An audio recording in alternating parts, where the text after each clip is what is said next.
तर नमस्कार मित्रांनो, मी संकेत कडवे पुन्हा एकदा नवीन ब्लॉग मध्ये स्वागत करतोय. तर आज बघा विषय कसा आहे, आज आपण चाललोय चौलची सगळी मंदिरं फिरायला. तर चला आता आपण रेवदंडीच्या पुलावर थांबलोय. बघायला मिळत असेल हा रेवदंडीचा पूल आहे, चाला पूल बोलतात त्याला. मित्रांनो हा मंदिर तुम्हाला चौल गावातील आग्राव गावात बघायला मिळेल. त्या साईडून आपल्याला म्हणजे तुम्हाला एकदम मस्त एकदम म्हणजे आतमध्ये गेल्यानंतर पूर्ण खतरनाक शीतला देवीचं मंदिर आहे. सुप्रसिद्ध एकदम म्हणजे फेमस आहे थोडासा, आणि रोड पण थोडेसे कठीण आहे त्याला इथं. तर नक्की तर कोणाला तरी विचारूनच या. तर आता नाव फायनल आपण एंटर मारलंय मध्ये, बघूया कसा काय ते. इकडे बघायला मला चाललंय वरतून जात होतं मित्रांनो शीतला देवी बघायला मला तिथे फायनली करणारे दर्शन घेते. मी पण घेते नदीत मध्ये. चलो मित्रांनो, हा एक चौल येथील आग्राव गाव येथील प्रसिद्ध मंदिर आहे. तर तुम्हाला नक्की इथं भेट द्यायला पाहिजे. एकदम फेमस आहे, म्हणजे जामजण लोक येतात तिथं बघायला मिळत असेल. इकडे सगळीकडे म्हणजे हे आहेत, म्हणजे नारळ वगैरे ठेवलेत, बेणी त्यासाठीच ठेवलेत. तर आता जाऊया डायरेक्ट पुढच्या दिशेने. तर चला लेट्स गो. मित्रांनो आपण शीतला देवी म्हणून आलो, आता गोलबा देवी जवळ आलोय. आता बघायला मिळत असेल तुम्हाला, पहिले शीतला देवी थोडीशी आतमध्ये आहे आणि गोलबा देवी रोडलाच आहे, म्हणजे बाहेरच आहे थोडीशी. तिकडून जाताना आतमध्ये रोड आहे आणि आता आपण जाणार एंटर करणार. तर चला बघूया कसं काय आहे ते. पटकन जाऊया. बघायला मिळत असेल मंदिराचा पूर्ण हे म्हणजे स्ट्रक्चर कसा आहे, एकदम खतरनाक आहे. चला एंटर करूया.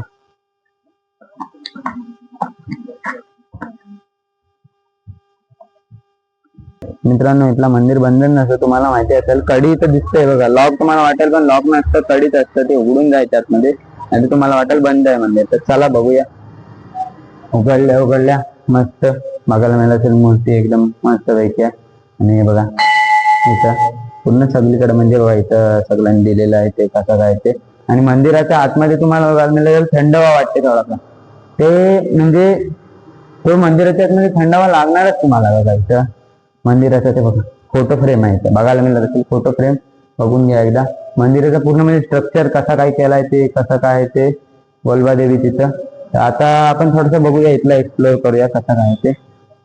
आपण अलिबाग वरून येत असाल तर नक्की तुम्हाला एसटी मिळेल इथली आग्राव गावातील. आग्राव मध्ये डायरेक्ट जाते ही एसटी आणि इथं तुम्ही स्टॉपवर उतरू शकताय. बघा मित्रांनो, आग्राव गावातील गोलबा देवी इथे तुम्हाला स्टॉप भेटेल एक, म्हणजे एक एसटीचा स्टॉप आहे तिथं. मित्रांनो आता आपण देऊया पुढच्या मंदिराला भेट. बघूया कुठला मंदिर आहे ते. तर चला लेट्स गो जाऊया.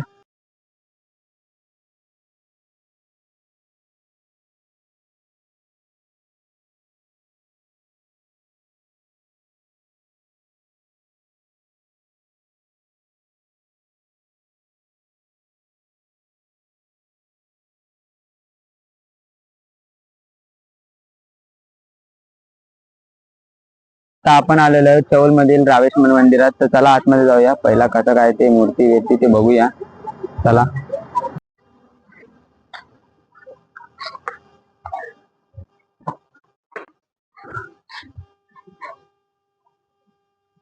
गेल्या तुम्हाला बघायला मिळेल असेल बैरागी गणपतीचं मंदिर आहे आणि त्या साईडला दत्ताची मूर्ती आहे. चला पहिले तुम्हाला दाखवतो.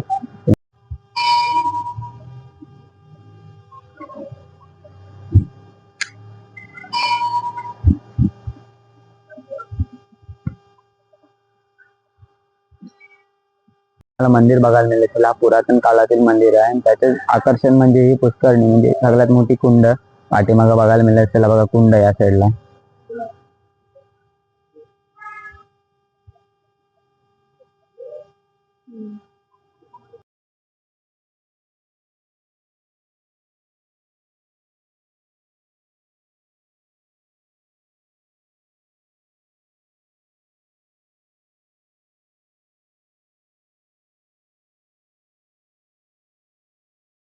मित्रांनो तुम्हाला वाटत असेल मंदिर नवीन आहे, पण दिसतंय नवीन पण आहे जुना मित्रांनो.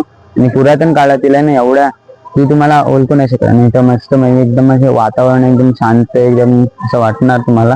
बघा आतमध्ये चला जाऊया, आता एंट्री करूया. मित्रांनो तुम्हाला देवळात येताना पहिल्या म्हणजे नंदी महाराजांचे दर्शन होतात आपल्याला. त्यानंतर समोर तुळस आहे आणि त्यानंतर आपल्याला डायरेक्ट एंट्री मारायची ती देवळात. बघायला मिळेल असेल देवळाचं समोरचं पासन. चला पण जाऊया देवळात.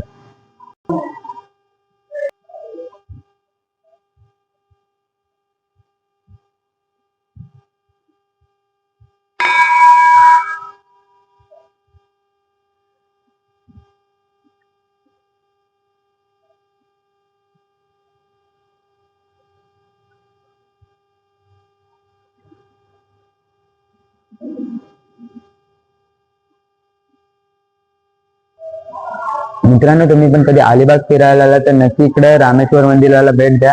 चौल येथील रामेश्वर मंदिर आहे, म्हणजे रोडलाच लागते. रेवदंडा बीचला जातानाच तुम्हाला हा रोड भेटणार आहे. तर इथे तुम्हाला खासियत म्हणजे तुम्हाला समोर एकदम वातावरण एकदम जुन्या काळातलं मंदिर आहे.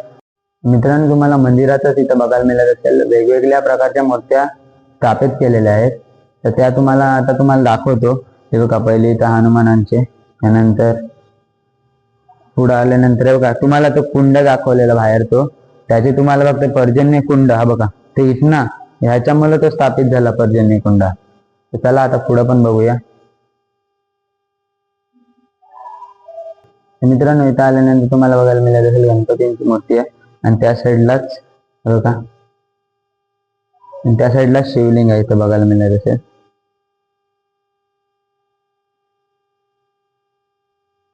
मित्रांनो, तुम्हाला देवळात खूप साऱ्या मूर्त्या अशा बघायला मिळतील. तर आता चला बाहेर जाऊया. मित्रांनो, आपल्याला रामेश्वर मंदिरातील इतिहास आपल्याला जास्त माहिती नाही, म्हणून तुम्हाला सांगू शकलो नाही जास्त, त्याबद्दल माफी मागतो. तर आता पण जाऊया पुढच्या मंदिराजवळ.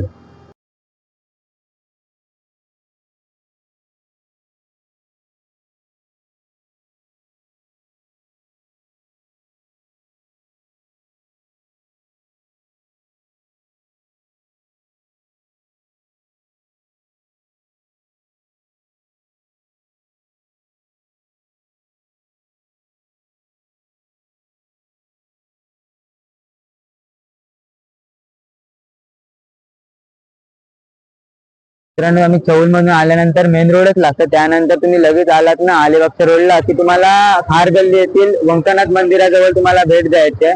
मंदिराचं आकर्षण खूपच मस्त आहे. समोरच आहे पुष्करणी बघायला मिळत असेल. तर आता चला आतमध्ये दर्शनाला जाऊया.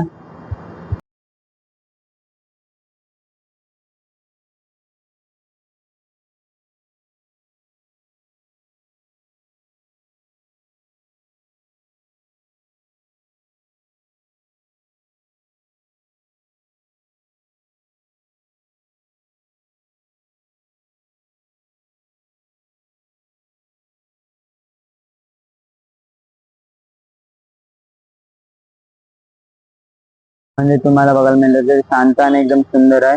तर नक्की दर्शनासाठी इथे या मंदिराला. नागाव मध्ये आल्यानंतर दक्षिणाभिमुखी या देवस्थानाच्या आतमध्ये जाणार आहोत. तर देवी आहे तिथं, त्या बघूया. चला लगेच जाऊया. चला.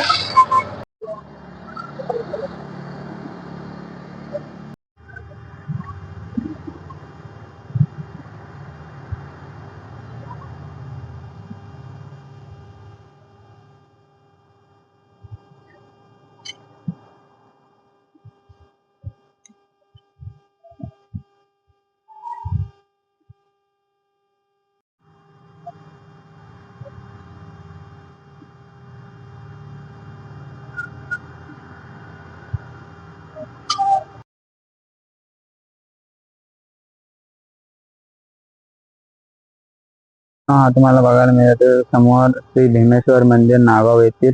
इथं व्हिडिओ काढणं अलाउड नाही म्हणून आम्ही काढले नाही व्हिडिओ, बाहेरूनच घेतोय. दर्शन घेऊन आलोय. तर आता बघूया पुढे कुठे आहेत का, आता इथंच व्हिडिओ एंड करूया.